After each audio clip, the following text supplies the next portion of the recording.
আমাৰ দুৰ্ভাগ্য আমি শৰণ লওঁ ক'ত? সত্ৰত। আমি শৰণ লওঁ ক'ত? ক'ত শৰণ লওঁ? আমি মানুহত শৰণ লওঁ, আমি সত্ৰত শৰণ লওঁ। এই নামঘৰবিলাকত মাইকী মানুহ ইফালে নাহিবা, এইটো শুদ্ধ আকৌ। মাইকী মানুহ এইফালে নাহিবা, এইটো কিন্তু শুদ্ধ, এইটো ক'ব পাৰে। গোপিনী আগলৈ নাহিবা, এইটো ক'ব নোৱাৰে আকৌ। আমি ভাৰজাই একেলগে সেৱা নকৰিলে কোটি টকাৰ যজ্ঞ কৰক, ফল একো নাপায়। আগৰ আই মাতৃসকলে চচৰি যোৱালৈকে বোৱাৰীৰ হাতত চৰু গোটাই নিদিয়ে, ৰাজ্য গোটাই দিব, ধন আলমাৰি চাবি দি দিব, চৰুটো নিদিয়ে। এতিয়া উত্তৰা মা তিনিগৰাকী ভাগৱতত ঠাই পাইছে। আমাৰ প্ৰভুসকলৰ আকৌ কেতিয়াবা কেতিয়াবা এটা কথা হয়, এই নামঘৰবিলাকত মাইকী মানুহ ইফালে নাহিবা, এইটো শুদ্ধ আকৌ। মাইকী মানুহ এইফালে নাহিবা, এইটো কিন্তু শুদ্ধ, এইটো ক'ব পাৰে। গোপিনী আগলৈ নাহিবা, এইটো ক'ব নোৱাৰে আকৌ। গোপী আৰু গোপাল সেই ভাৱনা যদি কৰে তেতিয়া আকৌ ক'ব নোৱাৰে। মাইকী মানুহ ভাৱনাটো আহিলে পাৰিব আকৌ। দুটা অৰ্থ হয় নাই প্ৰভু? বুজাই কম যেন নকওঁ, ইয়াতে বুজিছে হয় নহয় বাৰু? মাইকী মানুহৰ ভাৱনা হ'ল তুচ্ছ ভাৱনা। আপোনাৰ যদি ঘৰত ভাবে মাইকী মানুহ নোৱাৰিব, তাৰমানে লাও ডাঙৰ হ'লেও পাতৰ তল। আপুনি লক্ষ্মী স্বৰূপা ভাবক, জগত জননী জগদম্বা ভাবক, গোটেই ঘৰৰ শক্তি, গোটেই ঘৰৰ ভক্তি, গোটেই ঘৰৰ মুক্তি মানুহজনীৰ তাত আছে। সেইকাৰণে বৈষ্ণৱ মাৰ্গৰ নিয়ম বেলেগ। স্বামী ভাৰ্যা এক তত্ত্ব আৰু সংসাৰী মাৰ্জত দুই তত্ত্ব, এইটোৱে হ'ল পাৰ্থক্য। বৈষ্ণৱ মাৰ্গত হ'ল প্ৰকৃতি পুৰুষে হৈবা এক মতিত, তেতিয়াহে সিজিব হৰিত ভকতি। এতিয়া ধৰি লওক স্বামী ভাৰ্যাই একেলগে সেৱা নকৰিলে কোটি টকাৰ যজ্ঞ কৰক, ফল একো নাপায়। অৰ্থাৎ স্বামী সোঁহাত, পত্নী বাওঁহাত, সোঁহাত বাওঁহাত মিলি দুই হাতে সেৱা কৰিলে ফল পাব, এখন হাতেৰে সেৱা কৰিলে আগৰ জন্মৰ পুণ্যও যাবগে। অকল স্বামীয়ে সেৱা কৰিলে, পত্নী নকৰিলে এখন হাতে সেৱা হ'ব, আধা। বাওঁফালটো প্ৰকৃতি, সোঁফালটো পুৰুষ, এফালে সেৱা কৰিলে ফল নাপায়। য'ত স্বামী ভাৰ্যা নাই তাত যজ্ঞৰ ফল নাপায়, ধৰ্ম কৰ্ম নাথাকে। সেইকাৰণে যজ্ঞ পাততে প্ৰভু শ্ৰীৰাম কৈছিলে সীতা ক'ত? বোলে সীতা নাই, যজ্ঞ নহ'ব।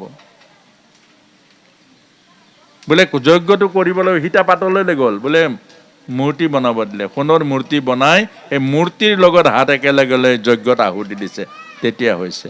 এইবোৰ জানিব লাগিব। এতিয়া উত্তৰা মা অশ্বস্থামাই গৰ্ভত ব্ৰহ্মাস্ত্ৰ প্ৰহাৰ কৰিলে আৰু চাৰিওফালৰ পৰা ব্ৰহ্মাস্ত্ৰ দহি আহিছে, তেতিয়া ক'লে কাক মাতিলে বাৰু? ভীমক মাতিলে জানো গদা লৈ?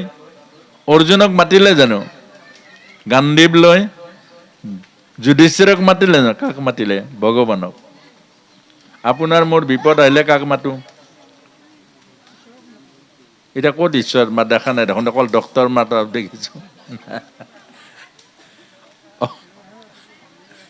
এবাৰ ল'ৰা এজনে পুতেকে আমাৰ ওচৰত কৈ আমাৰ ওচৰৰে ৰাজখোৱা গাঁৱৰ, মোক লাগিল বুলি দেউতাক অকণমান গীতা শুনাব লাগিছিলে। প্ৰভু একদম মানে এনেকুৱা হৈছে আৰু বয়স হ'ল, এতিয়া অকণমান মন যিকোনো প্ৰকাৰে মই আপোনাৰ মুখেৰে গীতা শুনাবলৈ লৈ গ'ল মাতি।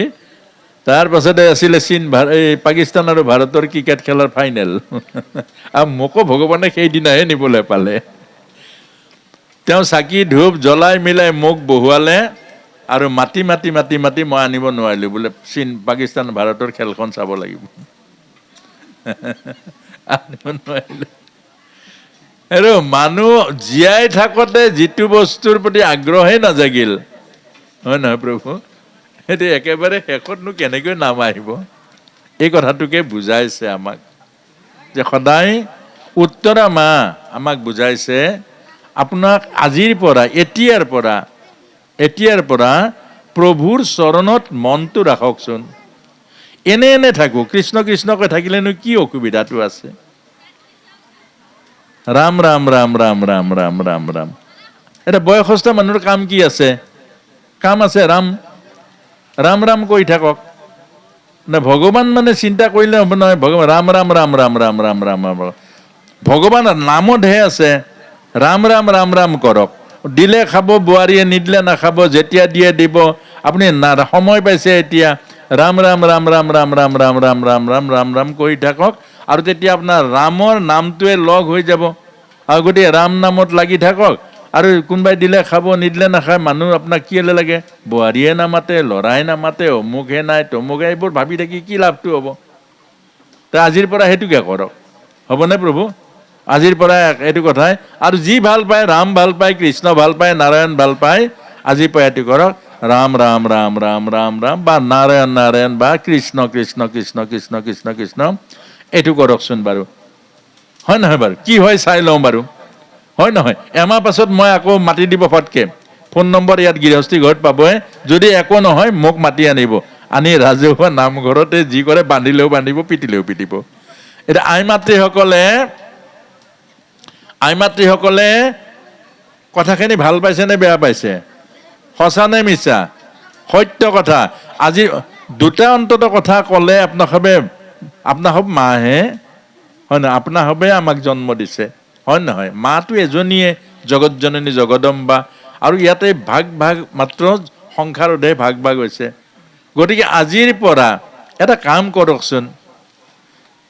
কাম কৰক কি, ৰাতিপুৱা উঠি চোতাল ঝাৰু মাৰে নামাৰে?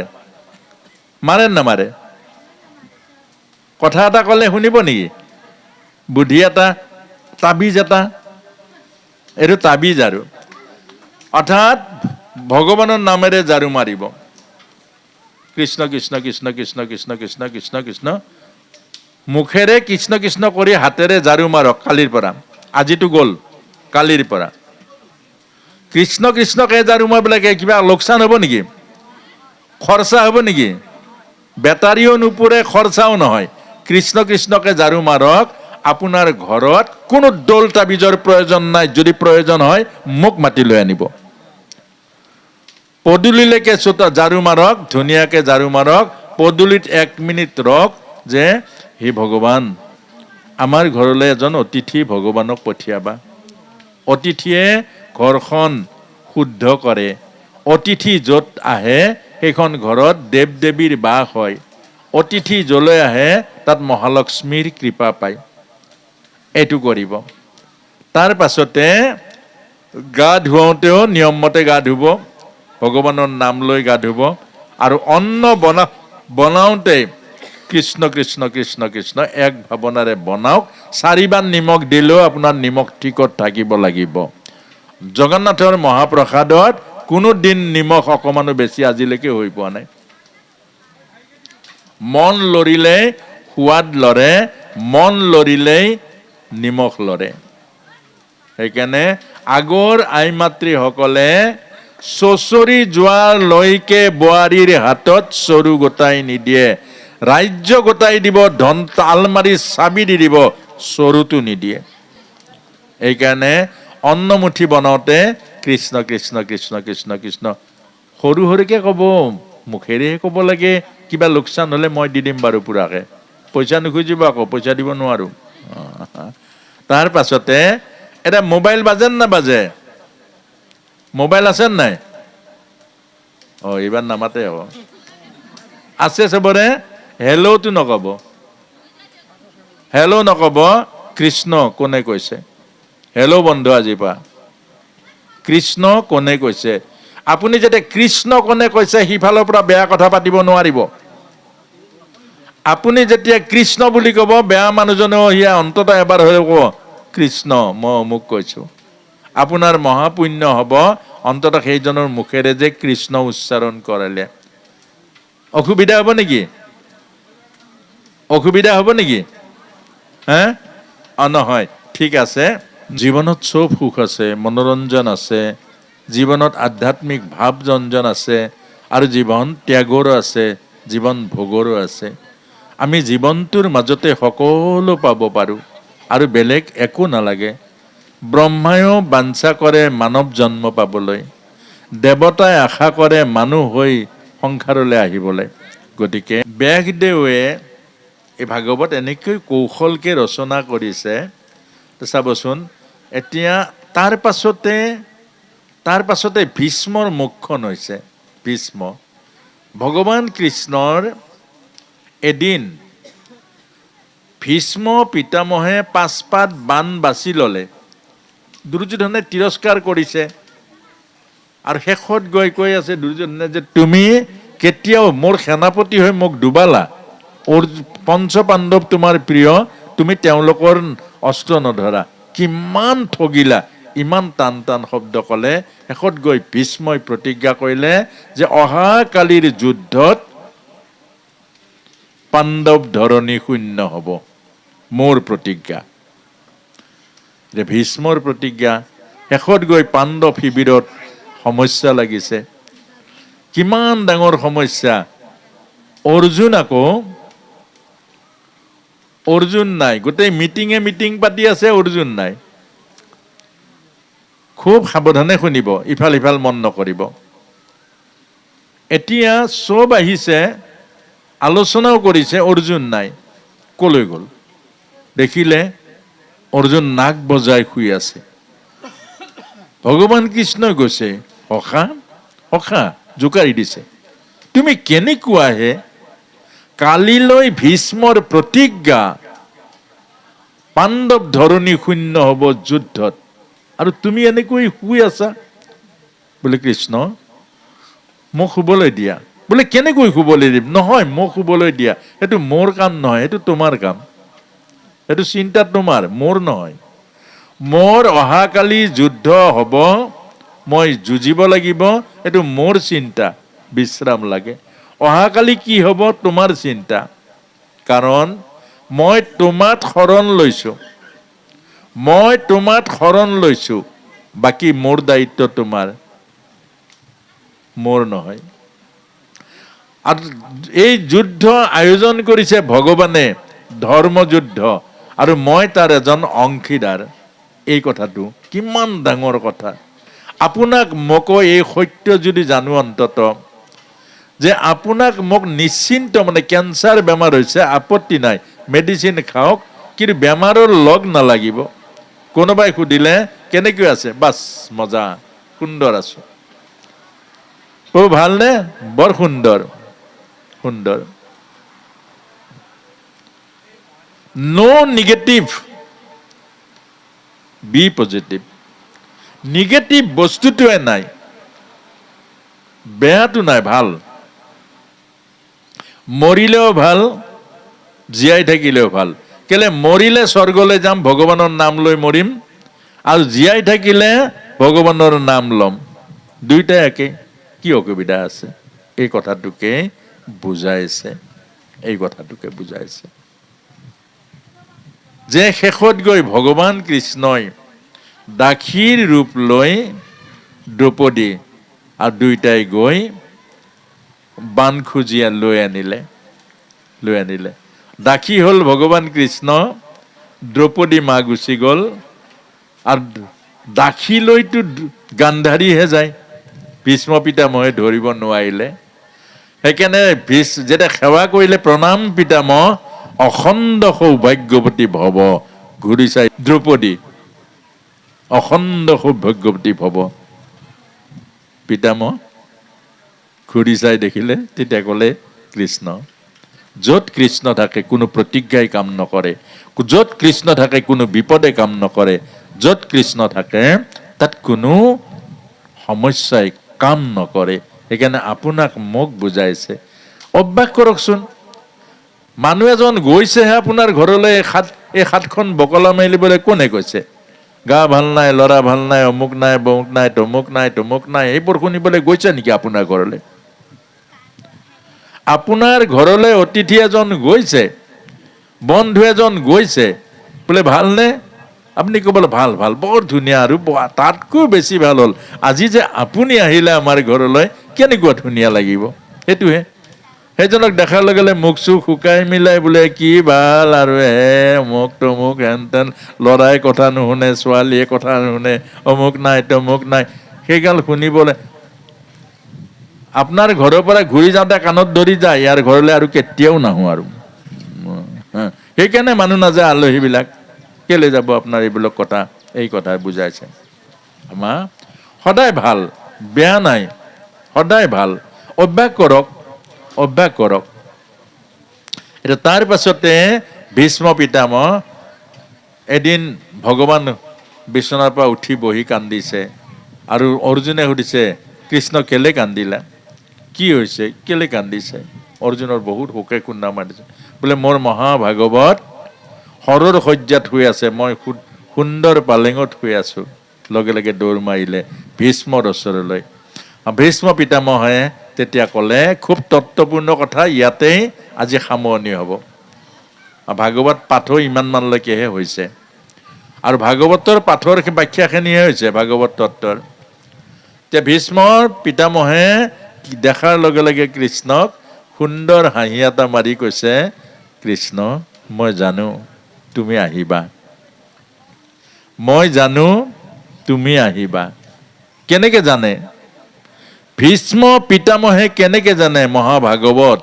কেলে মহাভাগৱত হৃদয়ৰ সিংহাসনত ভগৱানক বহুৱাই ৰাখিছে, তাত দুৰ্যোধন নাই। হে, দুৰ্যোধনতে আছে, দুৰ্যোধন নাই। অধৰ্মত আছে, অধৰ্মত নাই। এইটোকে আপোনাক বুজাইছে। সংসাৰতে আছে, সংসাৰত নাই। ল'ৰা ছোৱালীৰ মাজত আছে, ল'ৰা ছোৱালীৰ মাজত নাই। ক'ত আছে? ঈশ্বৰত আছে। সদায় হৃদয়ত ঈশ্বৰক ৰাখিব, ভাৱনা ঈশ্বৰত ৰাখিব, আশ্ৰয় ঈশ্বৰত ৰাখিব, শৰণ সম্পূৰ্ণ সমৰ্পণ ঈশ্বৰত ৰাখিব। এইটোৱে আমাক বুজাইছে, কিমান সুন্দৰ বুজাইছে। আমাৰ দুৰ্ভাগ্য, আমি শৰণ লওঁ ক'ত? সত্ৰত। আমি শৰণ লওঁ ক'ত? ক'ত শৰণ লওঁ? আমি মানুহত শৰণ লওঁ, আমি সত্ৰত শৰণ লওঁ। শৰণ লয় কৃষ্ণত। আমাৰ দুৰ্ভাগ্য এইটোৱেই। শৰণ ল'ব লাগে ভগৱানত, ভগৱানেহে তৰাব, বেলেগে তৰাব নেকি? শৰণ দিব নোৱাৰে, শৰণ কৰাই দিয়ে। ভাগৱতৰ জ্ঞান দিব নোৱাৰে, জ্ঞান আলোচনা কৰিব পাৰে। আজি আমি আলোচনা কৰিছোঁ, দিব নোৱাৰোঁ। কি সাধ্য আছে আপোনাৰ ভিতৰত মই ভাগৱতৰ জ্ঞান দিম? ভগৱান কৃষ্ণ অৰ্জুনক গীতা কৈছিলে, কৈছে তুমি যদি লৈছা গীতাৰ জ্ঞান, মই কোৱা শেষ হৈ গ'ল, তেতিয়াহ'লে পাইছা, আৰু যদি লোৱা নাই আকৌ শুনিব লাগিব। তেতিয়া অৰ্জুনে ক'লে, নষ্ট মহা স্মৃতি লব্ধং তৎপ্ৰসাদাৎময়চ্যুতঃ স্থিতঃস্মিন গত সন্দেহ কৰিছে বচনন্তবঃ। যে তোমাৰ কৃপাত মোৰ সমস্ত মোহ দূৰ হৈ গ'ল, আৰু মই স্মৃতি ঘূৰাই পালোঁ, আৰু মই বিবেক বুদ্ধি মোৰ শক্তি হৈ গ'ল। মই বুজি পালোঁ মই আত্মা, মই অবিনাশী, মই জন্ম মৃত্যু ৰহিত অবিনাশী আত্মা। তেতিয়া কাম হৈ গ'ল, ভগৱান কৃষ্ণই ক'লে। আপোনাক মোকো বুজাইছে। তে ভীষ্মৰ নিচিনা আপোনাক মোক বুজাইছে, কেঞ্চাৰ বেমাৰ হ'ল, বেমাৰটো আপদ নে বিপদ? অৰ্থাৎ আপুনি এনেও মৰিব, এনেও মৰিব। আপুনি মৰো বুলি নাভাবে, ভাবিলেহে তৰিব। কিমান ধুনীয়া বুজাইছে যে এনেও মৰিব। জাতস্যহি ধ্ৰুৱ মৃত্যু ধ্ৰুৱ জন্ম বিতস্যসা, যাৰ জন্ম আছে সি মৰিবই। এনেও মৰিব, আপুনি নাভাবে, নাভাবা কাৰণে এইটো আমাৰ উদ্ধাৰ পাবৰ কাৰণে যত্ন নকৰে। গতিকে কেঞ্চাৰ বেমাৰটো আপদ নহয়, সম্পদ। ফাইনেল হৈ গ'ল, মই মৰিম, গতিকে প্ৰভুৰ নাম ল'ম আৰু মোক একো নালাগে। সুন্দৰ, লাভ হৈ গ'ল, হ'ল নে নাই?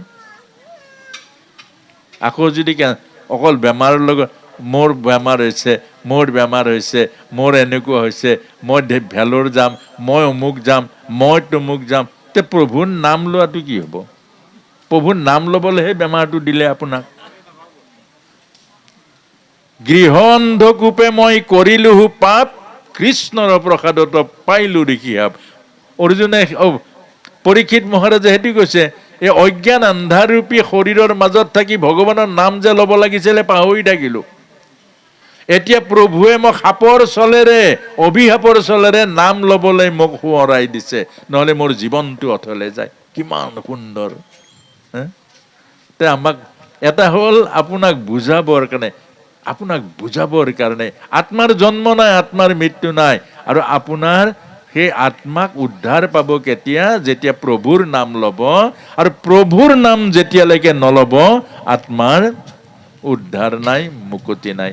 আৰু এই কথাটোৱে আমাক ভীষ্ম পিতামহৰ মাজেৰে বুজাইছে। তাৰ পাছতে ক'লে পিতামহ হৰৰ শয্যাত তুমি কিয় শুব লগা হ'ল? মহাভাগৱত ভীষ্ম পিতামহ হৰৰ শয্যাত কিয় শুব লগা হ'ল?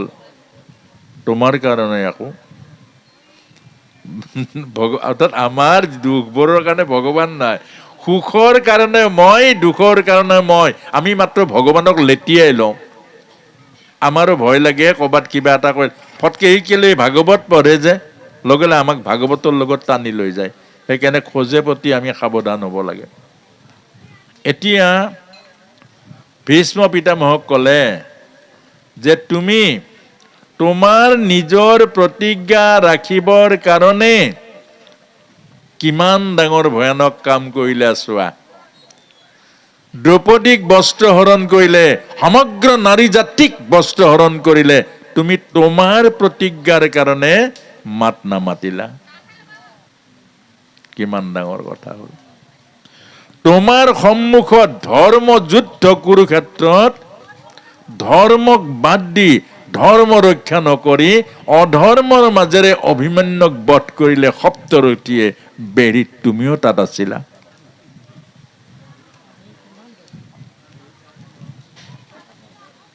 আৰু সেইকাৰণে তোমাৰ এই শয্যা। নামঘৰত থাকি উচিত কথাত মাত নামাতি যদি ছাপোৰ্ট কৰে, বাটত আহি কয় সেইজন এইটো ভুল কৰিছে, আপুনিও সেই শয্যাত শুব লাগিব। আচল বেমাৰটো তাতেহে ডাঙৰ, বাকী কাহিনীটোত ডাঙৰ নাই। আৰু সেইকাৰণে এই কথাবোৰ শুনিবলৈ বহুতে ভয় কৰে। আচল নামঘৰত থাকি, সমাজত থাকি সত্যৰ হৈ মাত নামাতে, হয় না প্ৰভু? বাটত আহি আলোচনা কৰে, সমাজখন ভাঙি পেলায়। কেলে নাই? সেইকাৰণে ভকতে যে শয্যাত শুব লাগে, এই কষ্টবোৰ পায়। কেলে পায়? এই কাৰণে পায়। আমাক বুজাইছে ভীষ্ম পিতামহৰ শয্যা। গতিকে এই কথাখিনিয়ে আমাক বুজাইছে। আৰু এতিয়া ভীষ্ম পিতামহৰ পাছতেই মুক্তি হ'ব। এতিয়া ভগৱান কৃষ্ণই ক'লে, দাদা পিতামহৰ পৰা জ্ঞান লোৱা, ধৰ্মৰ জ্ঞান, শিক্ষা, নীতি গোটেইবোৰ লোৱা। আৰু যুধিষ্ঠিৰক ধৰ্মৰ জ্ঞান, নীতি চব, ৰাজধৰ্ম, গৃহস্থী ধৰ্ম চব এফালৰ পৰা কৈ আছে। দ্ৰৌপদী মা, হে পিতামহ ভীষ্ম, ইমানবোৰ জ্ঞান তোমাৰ মুখেৰে ওলাইছে, ইমানবোৰ জ্ঞান তোমাৰ ভিতৰত আছে। আৰু মোক যিদিনা বিবস্ত্ৰ কৰিছিল সেইদিনা তোমাৰ জ্ঞানবোৰ ক'লে আছিলে। মোক যেতিয়া ৰজস্বলা অৱস্থাত তোমাৰ চকুৰ সন্মুখত, দ্ৰোণাচাৰ্যত গুৰুৰ সন্মুখত, ধৃতৰাষ্ট্ৰৰ সন্মুখত মোক যে বিবস্ত্ৰ কৰিছিল, তেতিয়া কি হ'ল? মা তুমি ঠিকেই কৈছা। মই কৌৰৱৰ অন্যায় অধৰ্মৰ চাউল খাওঁতে খাওঁতে মোৰ তেজটো নষ্ট হৈ গৈছিলে। সেইকাৰণে আমাক কৈছে অন্ন যেনেকে নাখাব, এসাঁজ লঘোণে থাকিব নমৰে, 4 সাঁজ লঘোণে থাকক নমৰে। বেয়া বস্তু খালে গোটেই জীৱনটো ভুগিব লাগিব। এইটো যে দুৰ্যোধনৰ অন্যায় অধৰ্মৰ চাউল খাওঁতে খাওঁতে মোৰ তেজটো নষ্ট হৈ গৈছিলে। তেজ যেতিয়া মানুহৰ দূষিত হৈ যায়, অন্তৰ আত্মা দূষিত হৈ যায়। আৰু অন্তৰ আত্মা যদি দূষিত হৈ যায়, তেতিয়া সত্যৰ মুখামুখি হ'বলৈ মানুহে ভয় কৰে। আৰু আজি অৰ্জুনৰ ৰথৰ শৰৰ খোচাত মোৰ সকলো তেজ বাহিৰলৈ ওলাই গ'ল। আৰু এতিয়া মই এই জ্ঞানটোৰ কথাখিনি কৈছোঁ। এইখিনি কথাৰে আজিৰ শ্ৰীমদ ভাগৱত মহাপুৰাণ